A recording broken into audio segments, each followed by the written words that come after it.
Questions without notice. Are there any questions? And I give the call to the honourable member for Hume. Thank you, Mr Speaker. My question is to the Prime Minister.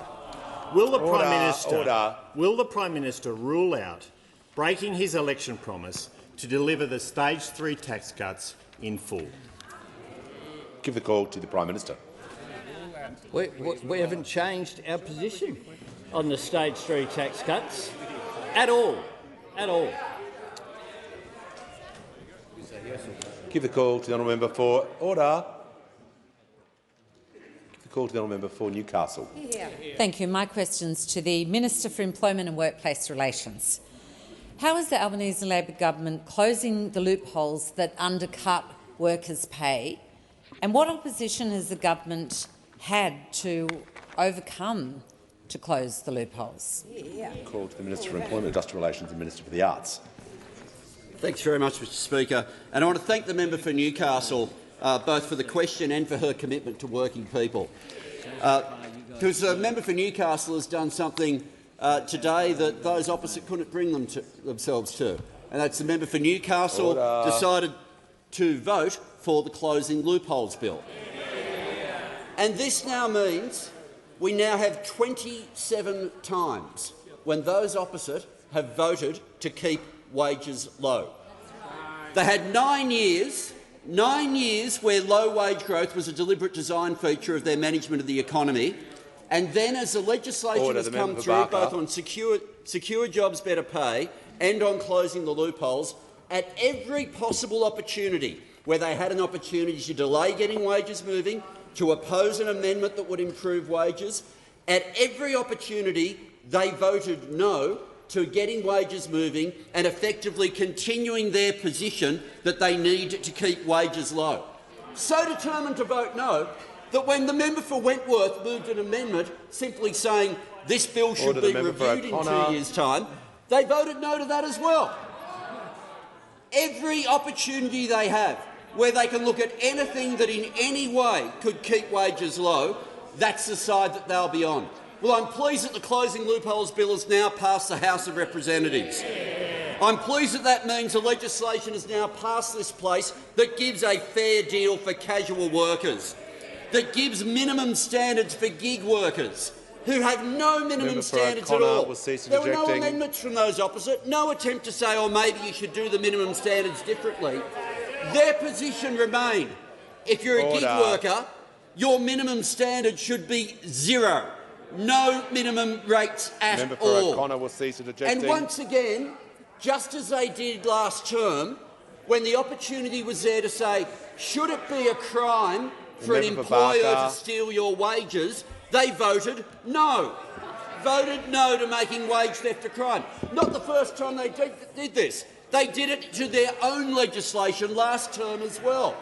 That somehow they think it's reasonable that if someone steals from the till, it's a crime, as it should be, but if the employer steals from the workers' wages, nothing to see here, no crime there at all. And finally, it'll close the labour hire loophole. And I've got to say, for all the talk that they may have dusting themselves with coal at different points, there's not a single coal miner in the country who doesn't know that if a labour hire worker is doing the exact same job as them with the same experience, same level of skills, they should be earning the same amount of money. Order. There is far too much noise in the chamber. I've already had to mention the member for O'Connor and the member for Barker 3 or 4 times. They are now both warned. We're not having a repeat from yesterday. There's far too much noise. I want to hear from the member for Nichols. My question is to the Prime Minister. Labor's Murray-Darling Basin plan has been estimated by water market specialist Waterfind to cost up to $22 billion to deliver in full. Has the government undertaken modelling on the cost to taxpayers and the financial and social impacts on basin communities of water buybacks, which will drive up prices at the supermarket for all Australian families? Order. Give the call to the Minister for the Environment and Water. Thanks so much, Mr Speaker. Well, the first thing to say, of course, is that It's very clear that last time voluntary water purchase happened, the largest year of voluntary water purchase, 2011-2012, when almost 500 gigalitres of water was bought, food and beverage prices actually went down by 3.2%. So let's not pretend that this is an automatic thing. Members on my left. The second thing I think it is really important to say. Order. The minister will pause. The Leader of the Opposition will cease interjecting. Just said there's far too much noise in the chamber. The minister will be heard in silence, just as the question was heard in silence. Yeah, and the next thing I would like to say is those opposite, the National Party, are perfectly happy for anyone to buy water other than the Australian government to protect the environment. They're very happy for foreign companies to buy water. In fact, more water is owned by foreign companies that is owned by the Commonwealth Environment Water Holder. They're very happy to sell water. The member for New England, the shadow minister, when he was the water minister, bought $80 million of water. The minister will pause. The Leader of the Nationals on a point of order. On relevance, Mr Speaker. Order. Members on my right. Don't laugh at what you don't understand. Order. The Leader of the Nationals will get to his point of order quickly. Relevance, Mr Speaker. The question was very specific about whether the government has done any modelling on their Murray-Darling Basin plan to communities and the cost of implementing that. The minister has had a preamble. The question was not about the opposition or their policies. I'm going to direct her back to the question. No, but thank you, Mr Speaker. I would say... Order. I would say... The Leader of the Nationals... It is... If the Leader of the Nationals really cared about farming communities, he would pass this legislation, because he knows that if this legislation is not passed by the end of the Senate sitting period, then there will be automatic reconciliation that will drop water entitlements automatically. You should know that. And when the member for New England was the water minister, he was happy to buy water.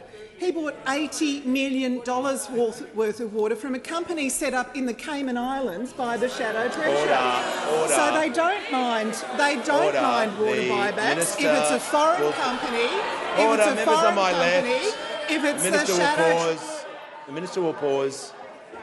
Order. The member for Hume. Order. The minister needs to be relevant to the question. She's been asked about the government costing their buybacks plan and about cost for families. I need to make sure she's clear that her answer is relevant to the question. If she's not relevant, she'll be sat down. The minister has the call. Well, Mr Speaker, there has been plenty of modelling done. Members on my left. Including by Sarah Wheeler, who is a well-respected economist, who has shown that the modelling that the member claims shows that water buybacks push up prices is discredited, and the modelling that the Victorian government is relying on is completely discredited. The minister will pause. Sarah Wheeler. The minister will pause. The member for O'Connor is on a warning. It was made crystal clear that he'd interject, he'd leave the chamber, and that's what he'll do now. The minister will continue. You don't want to hear it. The modelling done by Sarah Wheeler and other economists has shown that, of course, there are all sorts of things that affect food and beverage prices: floods, droughts, fuel prices, labour shortages, which you did nothing to deal with for farming economies when you were in government.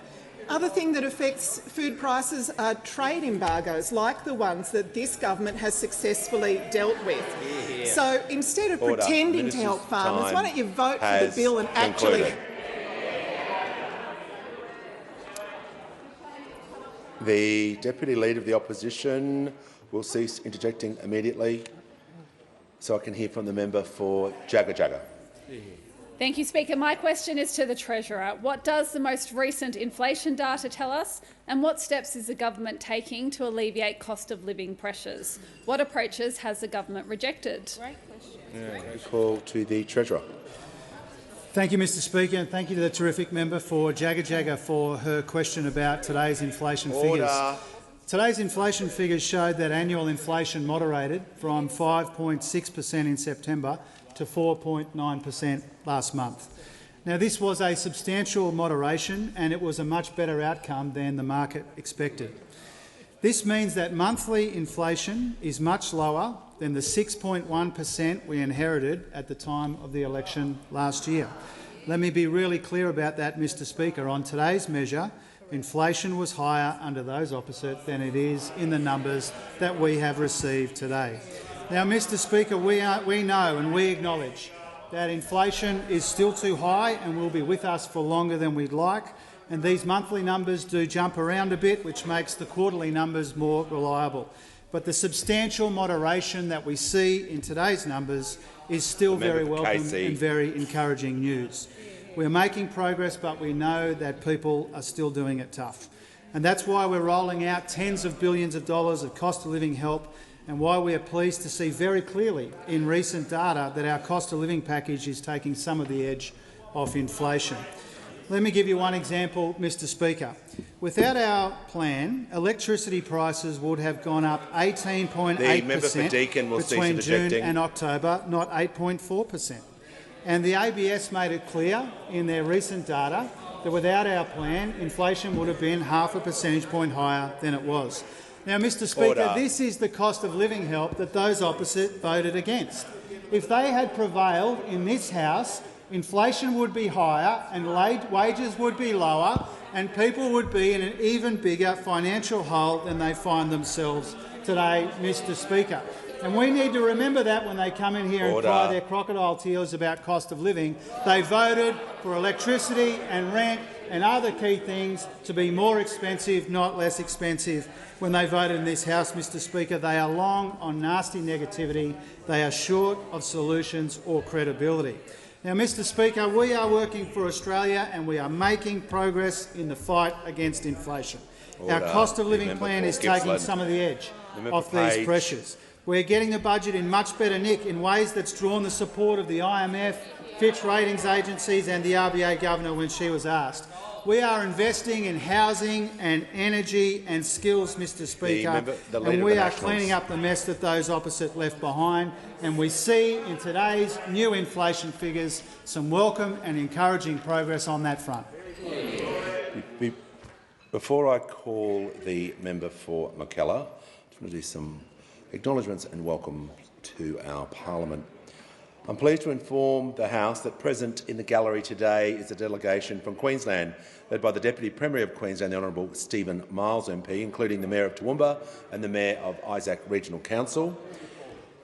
I also want to welcome the Mayor of the City of Palmerston, a guest of the member for Solomon, Ms Anthea Pascoe-Bell, the Ambassador of Uruguay to Australia, Her Excellency Mrs Dianella P, and also in the gallery, in the Special Visitors Gallery today, is representatives of the Movember Foundation, a wonderful charity doing amazing things. On behalf of the House, welcome to Question Time. And I give the call the Prime Minister on indulgence. Yeah, just maybe a shout out as well for the crew from Movember. Who are here, Michelle Terry, the CEO, and Richard Deutsch, the Chair of Movember. 20th anniversary of Movember. I'm advised by my staff who participate in Movember, sometimes more than I would like, that they have raised over $1 billion over 20 years. That is quite an extraordinary effort. So congratulations to all who are involved and all who participate. And on indulgence, the Leader of the Opposition. Let's say the Prime Minister's giving me a bit of stick about facial hair. Or I would say, as the father of two sons, one of whom's just come back from school. He's sporting a mullet and a big mo, that other Australians should follow suit, even against their parents' advice, but do it in the name of Movember. And if you are after a good cause to support, or you're thinking of somebody who is far away but that you would like to give an early Christmas present to, I'd advise all Australians to go to the Movember website to provide sponsorship and support to a very worthy cause. I commend all of those who are involved in the promotion, in the governance and in a program that every Australian has really taken as a very special cause. So congratulations to all those involved. And I'd love to be joining you this year, but perhaps a donation in lieu would be sufficient. Thank you. And I give the call. And I give the call to the honourable member for Mackellar. Thank you, Mr Speaker. My question is to the Minister for the Environment. During the last election campaign, the government promised to expand the water trigger in the EPBC Act to include shale gas projects. And following the Pepper inquiry, the Northern Territory government also promised to not approve any shale gas fracking projects until this was completed and implemented. So, with several shale gas fracking projects in the Beetaloo Basin due to be approved in the near future, will the government ensure that an expanded water trigger is in place before any of these projects are given the green light? Thank you. Give the call to the Minister for the Environment and Water. Thanks so much, Mr Speaker, and I want to thank the member for Mackellar for her question and for her continued interest and advocacy for the environment. She's raised the issue of the water trigger with me a number of times, as has, I have to say, the member for Lingiari, who is raising it with me very often, and other members of parliament as well. Indeed, before the election, we did commit to expanding environmental assessments to cover all forms of non-conventional gas, including shale gas. And it's also part of our Nature Positive plan that we released last year, and absolutely we will do that. In the meantime, I've said that the federal government has made available to the Northern Territory government our independent expert scientific committee on coal seam gas and large coal mining development to assist the Northern Territory government or any other jurisdiction with these decisions. That's the same committee that would assess these projects once the water trigger is expanded. I want to reassure that the member for Mackellar and others who have an interest in this that we absolutely will keep this commitment, because in the years since the original water trigger was added to the Environment Protection and Biodiversity Conservation Act, at that time coal seam gas was relatively novel. Since then, we've seen other forms of gas come onto the market, and of course it's just common sense that we need to cover those types of gas as well. We do need to protect our most precious resource, water, for all its important purposes. Yes, there are industrial purposes, obviously, but drinking water, first amongst the important needs we have as a community. And of course, not just that, the environmental impacts of some of these projects are really very important. We don't want to see chemical contamination of our waterways, of the environment around these projects. We absolutely need to make sure that there isn't that sort of impact from the projects. We also know that the water from these being used in these large projects can have potentially very significant impacts on fragile ecosystems through dewatering, and that's another thing that obviously the updates to the water trigger will deal with. We will continue to work with the member for Mackellar, with others on the crossbench who've raised this with me, with the member for Lingiari, who doesn't stop on this one, and others with an interest in this, to make sure we keep the commitment. Call to the honourable member for Corangamite. Thank you, Mr Speaker. My question is to the Prime Minister. How is the Albanese Labor government tackling cost of living pressure in the face of obstruction, and what measures are taking effect in the coming year? The call to the Prime Minister.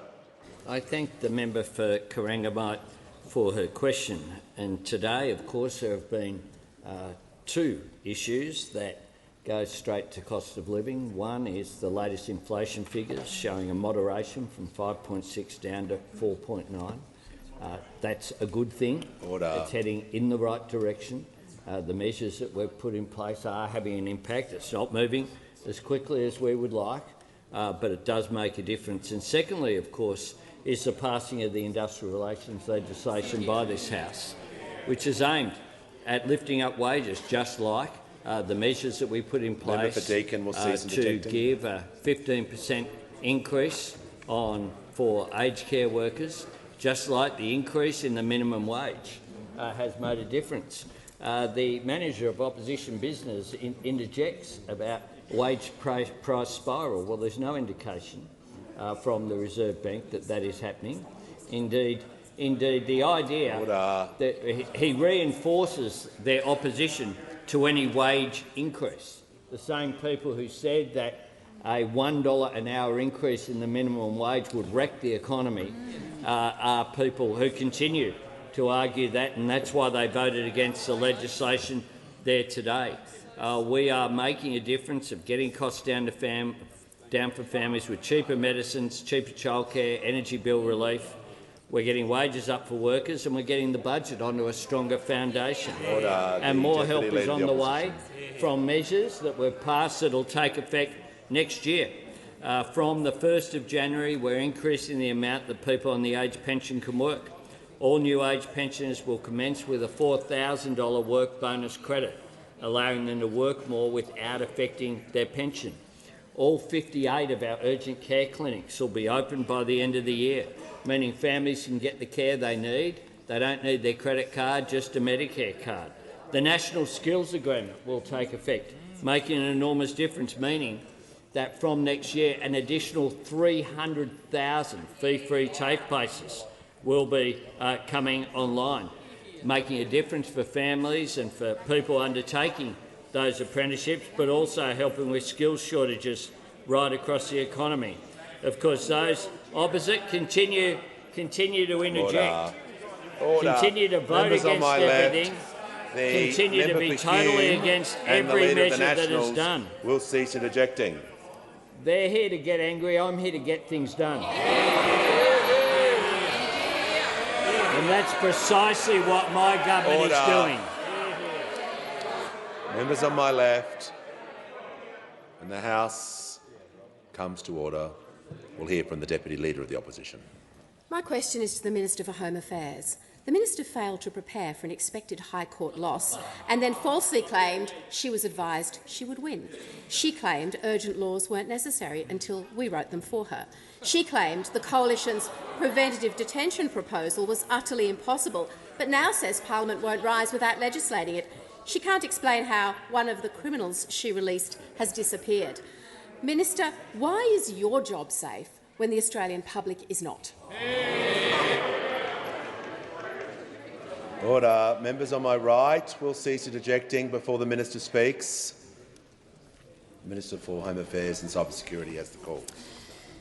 Thank you, Speaker. I'll leave the political commentary to the Deputy Leader of the Opposition there. And I would say to those of you who are here in the chamber that I see that the Opposition's had a little bit of a meeting this morning and they've decided that they're going to spend today making a political attack on me. Well, congratulations. Congratulations. You can do that, and you're free to do that. But I would just say that it says a hell of a lot more about you than it does about me. Order. The Minister will pause. The Minister will pause. There is far too much noise. The Deputy Leader was heard. The Minister is going to be heard in silence. I'm now issuing a general warning. So that the Minister will cease interjecting while I'm speaking. So will the Leader of the Opposition. So that means now no more warnings. If people interject, they leave. The Minister has the call. Thank you, Speaker. So let me compare and contrast a little bit about how the government has handled this High Court decision and what we've seen from those opposite. What we've seen from the government is that within a week and 1 day of the High Court decision, we had released the people that the High Court ordered us to release under bespoke visas. We had set up a completely new regime of community protection. we had established a joint operation between police and ABF who are case managing each of these individuals in the community. Now, Speaker, we have the reasons for decision from the High Court, and as I have said, I would have preferred that none of these people be released from detention.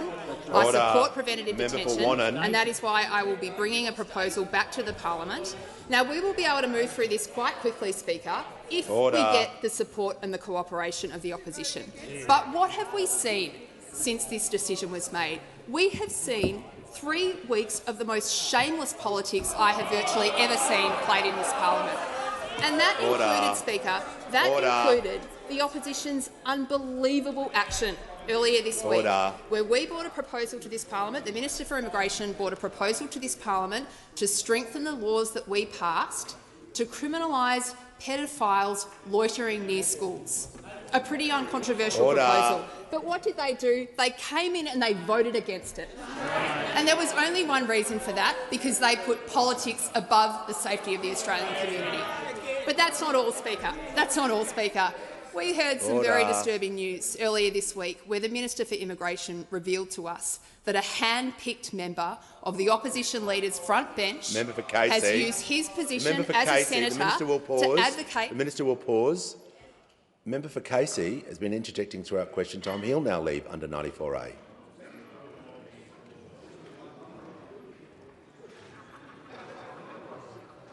Whoever's laughing down the back there, the member for Macarthur, I'm not sure if it's you, but it's far too much noise.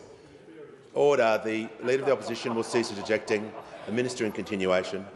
Thank you, Speaker. We heard some very disturbing news earlier this week that a hand-picked person on the front bench of the Leader for the Opposition has used his position as a senator, not once but twice, to advocate for the release from detention of a child sex offender. Speaker, a child sex offender. Order. The Deputy Leader of the Opposition is seeking a point of order. The Minister will pause. Minister will pause.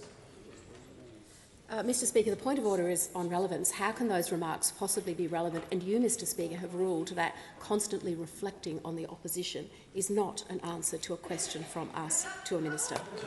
Order. Member for Lawler, the Leader of the House. Thanks, Mr Speaker. Just to the point of order, the relevance rule got really broad, I suspect, when the Deputy Leader of the Opposition got to the tag at the end of that question, and that certainly opened it up. The question was about specific issues, and the last part of the question was about the Australian public not being safe, and some compare and contrast is allowed under the broad nature of the question. But the Minister is in order, but if she strays, I'll make sure she returns to the question. Thank you, Speaker, and I hope I'll get the opportunity to return to the matter of Senator Smith and the utter failure of the Leader of the Opposition to show leadership on this matter shortly. But before I finish up, Speaker, let me say this. We have to come together as a parliament now and find a long-term solution to this matter. Now, we are here, and while you are in meetings plotting about your political strategy, we're in meetings doing the work and solving the problems we need. Give the call to the member for Bendigo. Thank you, Speaker. My question is to the Minister for Immigration, Citizenship and Multicultural Affairs. How is the Albanese Labor government responding to the High Court reasoning announced yesterday? How is the government acting to keep Australians safe? And what approaches has the government rejected? Give the call to the Minister for Immigration, Citizenship and Multicultural Affairs. Thank you, Speaker, and I thank my good friend, the member for Bendigo, for her question and recognise her keen interest in these issues. And I want to begin, of course, again by thanking the members of the ABF and the Federal Police for their efforts, their outstanding efforts, working with state and territory law enforcement officials to ensure community safety, our #1 focus. And say again, earlier this week, we passed legislation through the House to make strong laws even stronger, as the Minister for Home Affairs just made clear. And I say again, we are working to make it an offence for recently released detainees to go within 200 metres of a school, daycare centre or childcare centre. Shockingly, members opposite who are interjecting voted against this, not once, but twice. Now, yesterday the High Court has handed down its reasons, and we have made very clear that we want to put in place a strong and a durable preventative detention regime, which is needed for the most serious offenders, something I would hope that all members would agree. Because we need this parliament to come together to make this a reality. And we expect the opposition to work with us on this, because it's not their tough talk that makes a difference. It is strong laws in place. And I'm asked about alternatives, Speaker. And of course this week we've seen Senator Smith, who wrote a letter requesting that a convicted paedophile be released from immigration detention. He asked that he be transferred from Christmas Island into the community, knowing the serious nature of this man's offending. He still requested this release, as the Minister for Home Affairs just said twice. Let me be clear. I didn't let him out. Community safety is the utmost priority of this side of the chamber. But I can tell you who did make a decision, Speaker. I can tell you who did. The Leader of the Opposition. That's right, the Leader of the Opposition intervened as the then Minister for Immigration to allow the convicted paedophile at the centre of the High Court case, NZYQ, to apply for a new visa, instead of seeking to have him removed from Australia. The Leader of the Opposition instead made a decision that enabled him to stay in this country. The Leader of the Opposition's personal intervention meant that he was allowed to remain in Australia until the day the High Court made its decision. This ultimately is his mess. Once again, this Leader of the Opposition talks tough, but he acts weak. It is time for him and his team to stop playing political games and work with us to keep Australians safe. Give the call to the Honourable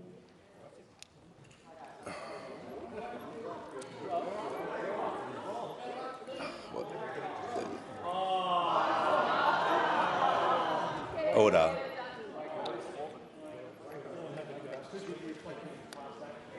Order. The Leader of the Opposition has the call. Thank you very much, Mr Speaker. My question is to the Prime Minister. The government has been flat-footed and asleep at the wheel since the High Court decision on the 8th of November. That much and much more is obvious. Now, Mr Speaker, given the... Members on my right. Members on my right. Members on my right will cease interjecting immediately. The Treasurer will cease interjecting. Order. The Leader of the Opposition will begin his question again. It's going to be heard in absolute silence. Thank you very much, Mr Speaker. The government's been caught flat-footed and asleep at the wheel since the High Court decision on the 8th of November. The seriousness of this matter includes the release of one high-risk offender into the community, potentially a rapist, potentially a child sex offender. The government refuses to provide any detail. Can the Prime Minister update the Australian public what risk there is to them, and what detail does he have to give some assurance to the Australian people that this individual will be brought back into custody as soon as humanly possible? Prime Minister has the call. The Leader of the Opposition will resume his seat. The Prime Minister has the call. I thank the Leader of the Opposition for his question and his dexterity in pointing out who was flat-footed when they ran out of questions after 4 today. The fact is this. In the months leading up to the High Court's decision, the government was preparing for the possibility of the Court's decision overturning coalition government legislation, with community safety as our primary focus. And that is what enabled the government to respond quickly, to engage with police and officials. The Prime Minister will pause. The member for Bowman has been constantly interjecting. He'll leave under 94A. There is a general warning. It's not a free-for-all. People just can't feel that they can just say what they want when they want. Constantly.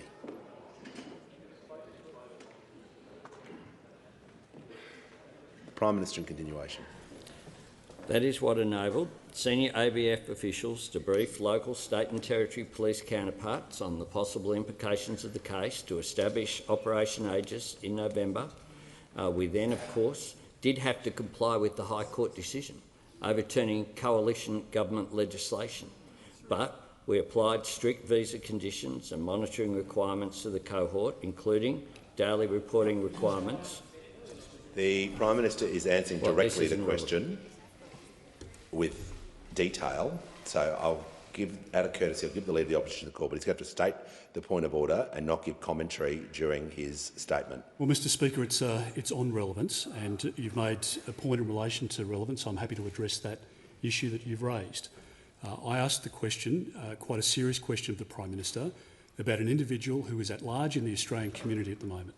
The government refuses to provide detail about whether this person is a sex offender, a pedophile, somebody who is involved in serious...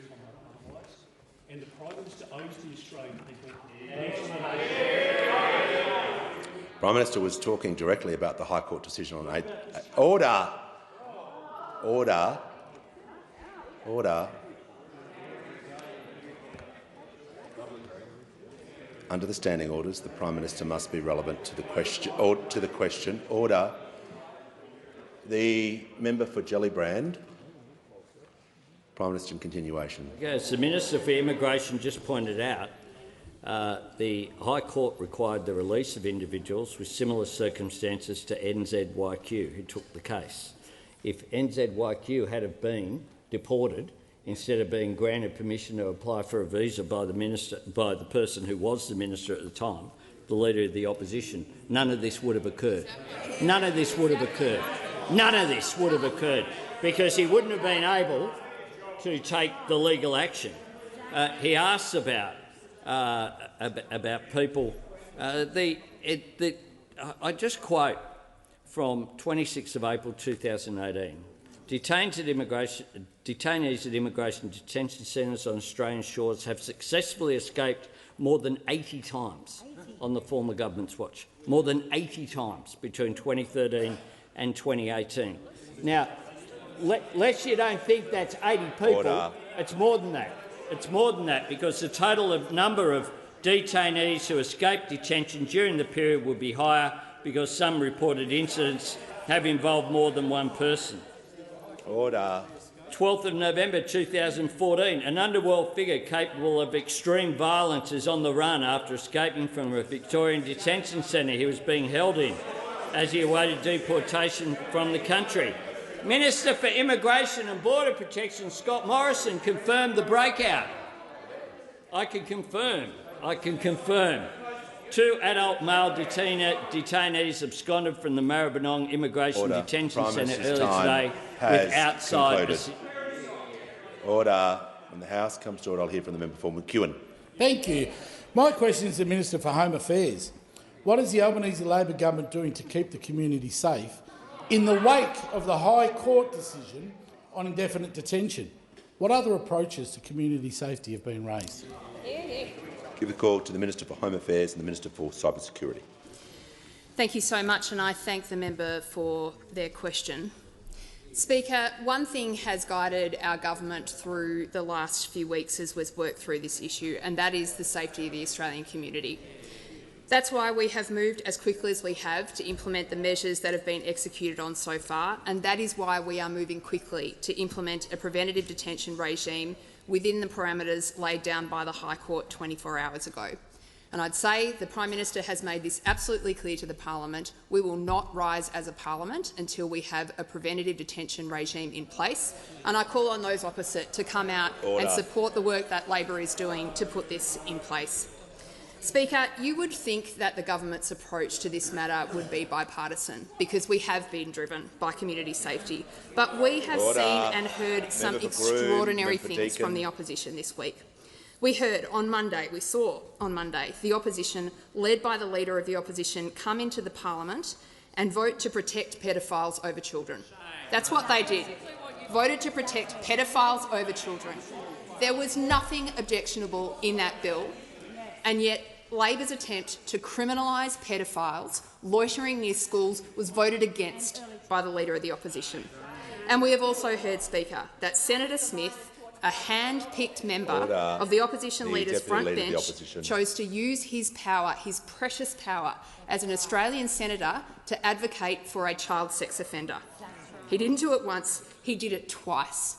This is an individual who was convicted of child sex offences involving a teenage girl. And Senator Smith described in his letter, he described that offending in his second letter to the Immigration Minister as being, quote, on a consensual and non-consensual level. And I'll leave it to the Leader of the Opposition to explain what Senator Smith could possibly have meant by consensual sex with a child. Now, the Leader of the Opposition loves to talk tough. We hear it all day on borders, on immigration, on national security, but the record just doesn't back it up. Surely, Speaker, surely this is the simplest test yet. We hear again and again the Leader of the Opposition come into the chamber and make heartfelt speeches about child sex offences, yet he has an apologist for this conduct on his front bench. He can do something to change it, and I call on him to do it. The call to the honourable member for Wannon. Thanks, Speaker. My question is to the Minister for Immigration.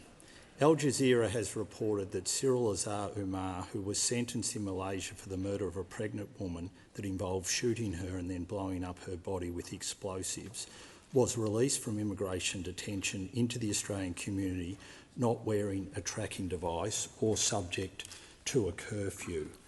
Can the Minister confirm whether this is true? Call to the Minister for Immigration, Citizenship and Multicultural Affairs. Thank you, Speaker, and I thank the Shadow Minister for his question. I will say that if I am unaware of those media reports, I'll obviously look into them. I can say that, as I've said repeatedly, that every person required to be released by order of the High Court was done so, and in respect of every one of them, 141, strict visa conditions were applied initially, and then following, of course, the passage of legislation that we were able to get through the Parliament on the Thursday of the last sitting week. Obviously, in respect of the persons subject to the conditions after the passage of legislation, I was required to make a determination in respect of each of them in respect of the additional condition. Has the Minister concluded his answer? Move to the member for Hunter. Thank you, Mr Speaker. My question is to the Deputy Prime Minister. What are the recent practical steps the Albanese Labor government has taken in the pursuit of defence policy? Why is this required after a wasted decade? Give a call to the Deputy Prime Minister and Minister for Defence. Thank you, Mr Speaker. Last Thursday, the Minister for Defence Industry, on behalf of the government, announced a strategic shipbuilding partnership with Austal, which represents the first occasion on which the Commonwealth Government has committed to continuous naval shipbuilding in Western Australia. And we are doing that by accelerating the delivery of Army's landing craft heavy and medium. And so in the process, we will provide for a more agile and more nimble Army which is capable of projection. And this is entirely consistent with the foundational thinking that has been undertaken in the Defence Strategic Review, the central thesis of which is to build for our country a defence force that is capable of impactful projection. And so, be it bringing forward the delivery of our nuclear-powered submarines by a decade, or properly investing in our long-range strike capability, or restructuring our Army so that it is better able to operate beyond our shores, all of these decisions have been taken with the singular focus of giving us a defence force which can project, and that, Mr Speaker, is how defence policy is done. And it stands in stark contrast to those opposite. Because those opposite didn't do defence policy, they did defence politics. They didn't do strategy, they did hoopla. They spent the better part of a decade yelling at China, and yet in the same time they opened up a gaping capability gap with our submarines. They talked a massive game when it came to defence spending, and yet at the same time they secretly squirreled billions of dollars out of the defence budget. Deputy Leader of the But, Opposition. Mr Speaker, we should not be surprised, because that is how they operated, but it is how they continue to operate, and across the board. I mean, we have heard the Leader of the Opposition talk a massive game when it comes to community safety, and yet at the very same time Gippsland. a member of his front bench is writing letters advocating for the release of a convicted child sex offender. And right there, Mr Speaker, is a test for his leadership, a test which he will fail, just as he has failed to provide for the defence of our country. Well, Mr Speaker, our government is very different. We have engaged in the strategic thinking, and we are backing it up with the practical decisions which are keeping Australians safe. Call the member for Herbert. I give the call to the member for Curtin. This is a question for the Treasurer. In the Employment White Paper, the government says productivity growth must be the key driver of improvements in living standards over the long term. We have an extremely complex industrial relations system, made more complex by today's passage of the Closing the Loopholes Bill. How could adding this complexity possibly improve our productivity? Call to the Treasurer. Thank you, Mr Speaker, and I'm very grateful to the member for Curtin for her question and also for her interest and her engagement in the Employment White Paper that the government released not that long ago. I do believe that the lift in living standards that we desperately need as a country in the coming years will come from a more productive, more competitive, more dynamic economy. And I believe that the overwhelming majority of employers and employees and communities want to find a way to strike better agreements to get stronger wages growth and stronger productivity growth and less conflict so that we can prosper together. I don't believe that the path to productivity in this country is to make people work longer and harder for less. And here's where I depart, Mr Speaker, from those opposite in their approach to industrial relations. And if you think about the Closing the Loopholes Bill that was before the House and which I'm proud to say passed through this place earlier today, and I pay tribute to the Minister and to the Cabinet and the Government for the effort that went into that, is that we will not get more productivity in our economy by letting wage theft go scot-free. We won't get more productivity in our economy if we make it easy for people to undermine agreements in our economy, agreements that are struck in good faith. We can't see those undermined. Undermining those agreements or letting wage theft go unpunished won't boost productivity in our economy. We won't get productivity growth by treating workers as some kind of easily discarded input into the prosperity that we want to create together as a nation. Now, we know from the last decade, Mr Speaker, of deliberate wage suppression and deliberate wage stagnation that that's not the path to better productivity outcomes. We know that because a decade of wage stagnation and suppression came hand in hand with the worst decade for productivity growth in the 60 years that these records have been kept. So we won't get productivity growth through harsh industrial relations, but I will tell the House and the member how we will get productivity growth in our economy after a wasted decade. We will get productivity growth in our economy by making it more competitive. That's why we've got the process around competition. We will get productivity in our economy if we invest in our human capital, in our skills base, if we make it easier to adapt and adopt technology, if we make it more effective to deliver care in our economy. We'll get a more productive economy if we get the energy transformation right. These are the ways.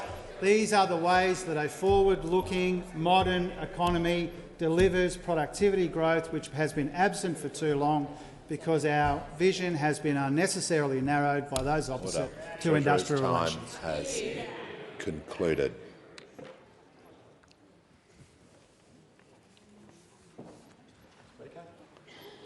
Give the call to the honourable member for Aston. Thank you, Speaker. My question is to the Minister for Climate Change and Energy. How will the Albanese Labor government's expanded capacity investment scheme support reliable electricity, and what has been the response to this significant announcement?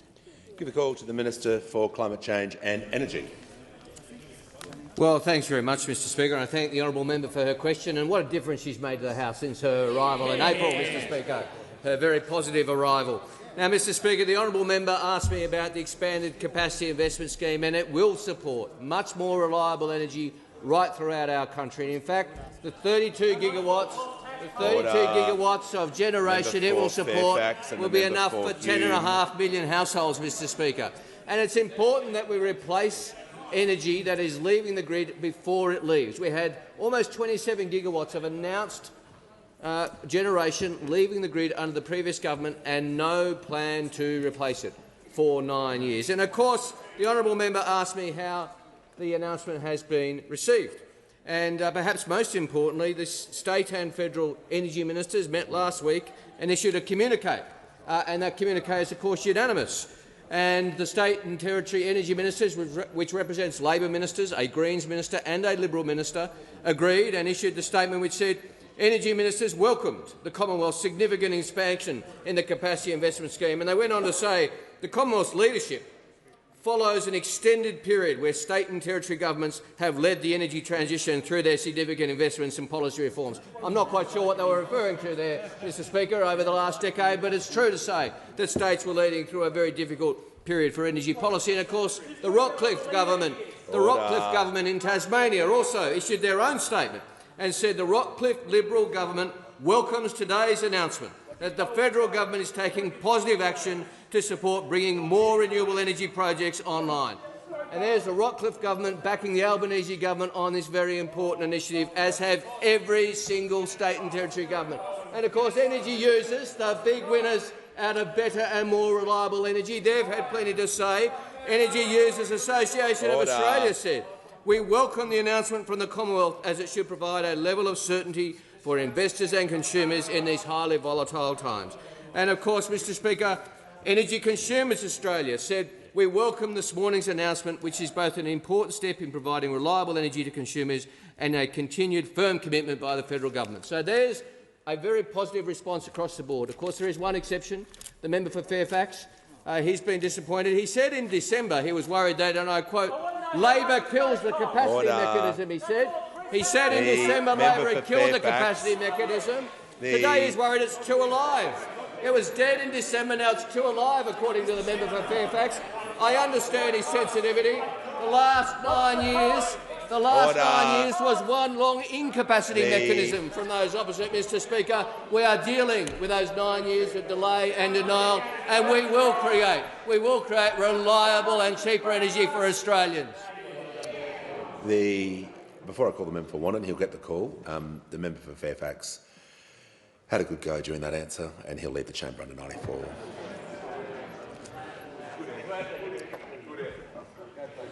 The member for Fairfax will leave the chamber immediately. The member for Wannon has the call. Thanks, Speaker. My question is to the Minister for Home Affairs. On 30 May 2023, the government told the High Court it was an agreed fact that there was no real prospect of NZYQ being removed from Australia in the reasonably foreseeable future. Yet reports in The Guardian showed just last week the Minister for Home Affairs said she had operational advice about the case and that it was likely that the government would, quote, avoid it by deporting him. Did the minister sign off on the facts that the government put before the High Court on 30 May 2023? Call to the Minister for Home Affairs and Cybersecurity.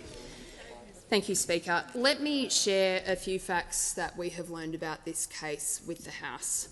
The first is that we learned from the Minister for Immigration earlier in question time that NZYQ would not even have been here were it not for the incompetence of the Leader of the Opposition. Order. Second, Speaker, I will make no apologies for doing everything within my power to deport this person from our country. I'm not going to apologise that.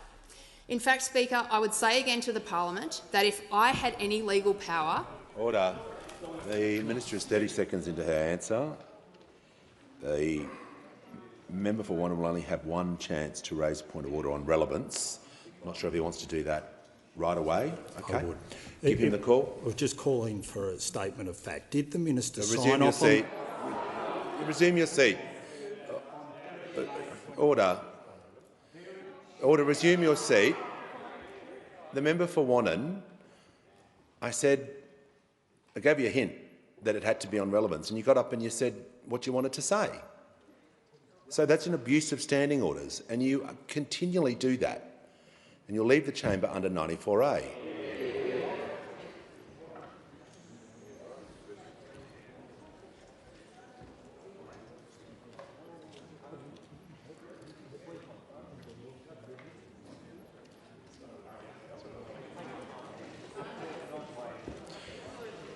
Order. The minister has the call. Thank you, Speaker. And it's really disappointing to see the Shadow Minister leave the chamber because I've actually got a few questions for him. I would like to know what role he played in bringing his party into this chamber and voting against provisions. The minister will pause. The minister will just return back to the question. She'll just return to the question. Yeah. Excuse me, Speaker. Speaker, I would like to know what role the Shadow Minister played in bringing him and his colleagues. They've already had their point of order. Don't you know the standing orders, Fletch? Minister, I'm just going to ask you to pause. The Manager of Opposition. Order. The Manager of Opposition is seeking the call. I'll give him the call. Thank you, Mr Speaker. I'm asked the point of order on relevance, as you've ruled the previous point of order was not on relevance. The question was, did the minister sign off on the facts that the government put before the High Court? A very tight question. The minister should either answer it or be directed to sit down. There was some detail apart from that, what the manager's just said. So there was a little more of the question. I think the manager knows because he's probably seen it. But I'm just, yeah. On the point of order, there was not a debate in the question otherwise. There was a preamble to set the question, which didn't raise other issues for contention. All they said, all that they went to in the Shadow Minister's question, made reference to the High Court, the agreed facts and a quote from the government. It showed where it had been contradicted by the Guardian's article and asked the minister to clarify. There wasn't a second question. There wasn't reflection on the minister otherwise. The question was, resume your seat. Was tight.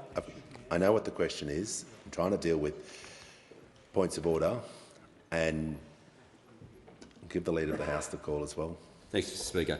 As the Leader of the Opposition just stated, the opening of the question referred to the High Court case. The High Court case had somebody acting in it, and that's exactly the circumstance of that person that the minister is referring to. Yeah, just to assist the House, I'm going to ask the minister to go back to the question and not talk about the opposition and talk about the question that she was asked about. Thank you, Speaker. And again, I make no apologies for doing everything I could to get this person out of the country. I'd contrast that with the Leader of the Opposition because he's the reason that NZYQ was here to begin with. Order. Give a call to the member for Paterson. Thanks, Mr Speaker. My question is to the Minister for Infrastructure, Transport and Regional Development.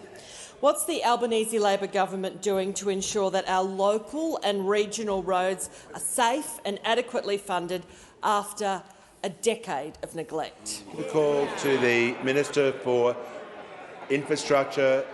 Order. Members on my left, the member for Groom. There's going to be silence before I even call the minister. The Minister for Infrastructure, Transport, Regional Development and Local Government has the call. Thank you very much, Mr Speaker, and can I thank very much the member for Paterson for her question. She knows how much investing in projects like Raymond Terrace Road are for regional communities. Can I also welcome the delegation of mayors from Queensland who I met with this morning, a really productive discussion. They do fantastic work for their local communities every single day. The Albanese Labor government is strengthening its commitment to road safety and by significant increases in funding to our local councils. local governments require more funding to manage the rising costs and increased pressure on transport infrastructure due to climate change, something those opposite doesn't seem to think is happening, and the extreme weather events we are all experiencing in our own communities. To support this, this government has doubled Roads to Recovery funding. This is for every single local council across the country. We are taking it from $500 million a year to $1 billion a year, something those opposite never ever did. We're not using colour-coded spreadsheets to determine which local councils are winners or not. We are making sure that every single local council across this country, in communities you represent, in communities the Independents and the Greens represent, and communities we represent, because we know how important local roads are. We know that local councils look after 75% of our local roads, and we know how important the doubling of this funding is. We are also increasing the Black Spot Road funding program, a funding again that those opposite wouldn't actually get the money out the door for. We want to make sure that every single dollar of that goes to local roads and goes to improving road safety. We are also creating a new program by merging the Heavy Vehicle Productivity Program, the Bridges Renewal Program, and increasing funding for that for local councils for some of those larger projects that we know are often beyond their means to do. And what have other people said about this decision? We've got the CEO of the grain growers. Now, those people they represent might drive a bit on some of those roads, and they've said to the governments, we welcome the strong support for local road funding and look forward to working with the government to improve our regional roads. The National Farmers Federation have said, we thank the government for the commitment to improving regional infrastructure through their new funding, and we too look forward to working with the government to improve our regional roads. The Australian Local Government Association. It is fantastic to see the government recognising the importance of local infrastructure and the key role it plays in building more resilient and connected communities.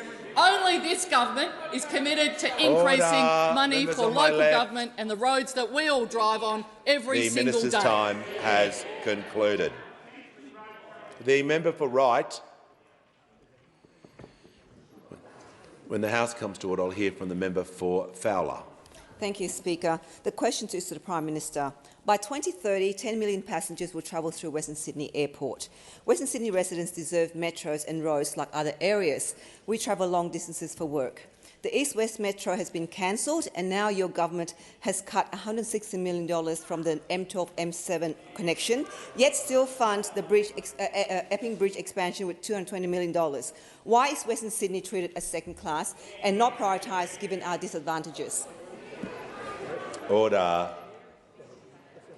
Prime Minister has the call. Thank the member for Fowler for her question, and the premise of it, though, is completely wrong. Completely wrong. Order. As I have had discussions with Premier Chris Minns about, I am a major supporter of the second Sydney Airport. I think it is a very important piece of infrastructure, and it is something that does require a range of infrastructure around. Of course, Western Sydney Airport would be built had the Howard government, when they came to office, not cancelled funding for a project that was already under construction. That was already under construction and had the sod turn and had funding in the budget, funding that was ripped out by the first Howard budget back in 1996. That's what happened. It would have been up and operating for more than a decade now had that not occurred. Because the importance of Western Sydney Airport is that for the first time, instead of everything turning towards the centre of the CBD, it will be turned outside. Turned outside. We have. The Prime Minister will pause. There's far too much noise between the Minister for Infrastructure and the member for Hume. The member for Macarthur will leave the chamber under 94A. There's far too much noise. I can't hear the Prime Minister's answer, and I'm sure the member Fowler wants to hear the answer as well. There's Prime Minister, in continuation. It's going, Mr Speaker. The M7-M12 interchange is being built as part of a broader, fully funded agreement between New South Wales and Transurban. Between state government and Transurban were party to the agreement, to which the Commonwealth is not and was not under the former government a party. The Commonwealth government was not a party to that agreement over the M7-M12. That's just a fact. The interchange is an important project for the success of the new Western Sydney Airport, and it's scheduled to open in 2026. Now, I know those opposite like privatisation, but the idea that the Commonwealth, for something that's fully funded by a state government and a private entity that has the largest number of toll roads of any city in the world, Sydney, the largest number of toll roads of any city in the world, but it's a suggestion we should just give them more money, even though a project's fully funded. That's what's suggested by those opposite. Now, the Commonwealth is making significant investments in Western Sydney, including the $5.3 billion for the airport itself, $5.25 billion for the Sydney Metro, Western Sydney Airport and Elizabeth Drive overpass. The M12, $1.6 billion we have for the M12. That is the Commonwealth's commitment. M12, all under construction, all ready to go. Ask him another question. Order. Give the call. Order. Give the call to the member for Moreton. Thank you, Speaker. My question is to the Minister for Social Services.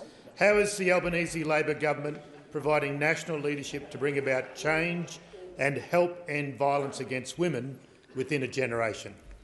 Give the call to the Minister for Social Services. Thank you, Speaker. I'd like to thank the member for Moreton for that question. On Saturday, we did mark the International Day for the Elimination of Violence Against Women, beginning the 16 days of activism against gender-based violence.